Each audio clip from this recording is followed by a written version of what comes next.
महामानव बोधिसत्व परमपूज्य भारतरत्न डॉक्टर बाबासाहेब आंबेडकर यांच्या पवित्र स्मृतीस विनम्र अभिवादन। काळ होता 1956चा, तारीख होती 6 डिसेंबर।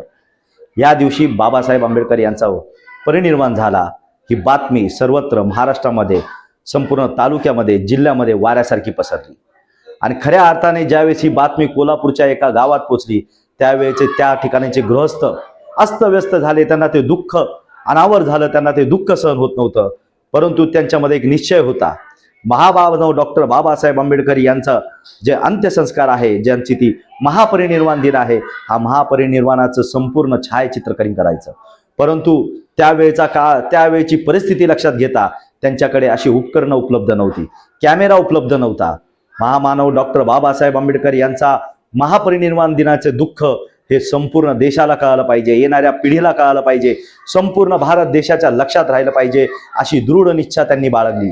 परंतु आपली परिस्थिती पाहता त्यांनी क्षणाचाही विलंब न लावता आपलं स्वतःचं घर, आपली मालमत्ता विकून त्यांनी एक कॅमेरा विकत घेतला आणि ह्या कॅमेऱ्यातून त्यांनी अंत्यसंस्कार ज्या ठिकाणी होणार होते त्या ठिकाणी ते पोहोचले। त्या ठिकाणी संपूर्ण छायाचित्रीकरण त्यांनी त्या कॅमेऱ्यातून टिपलं आणि आज आपण गुगलवर अनेक पिक्चरमध्ये जे काही डॉक्टर बाबासाहेब आंबेडकर यांचे महापरिनिर्वाण दिनाचे छायाचित्र, दुर्मिळ छायाचित्र पाहतो, ती खरी देण होती त्यांची। हे गृहस्थ कोण होते? हे गृहस्थ होते कोल्हापूरचे नामदेव वटकर। नामदेव वटकर यांना आजच्या ह्या दिवशी मी मानाचा जय भीम करतो।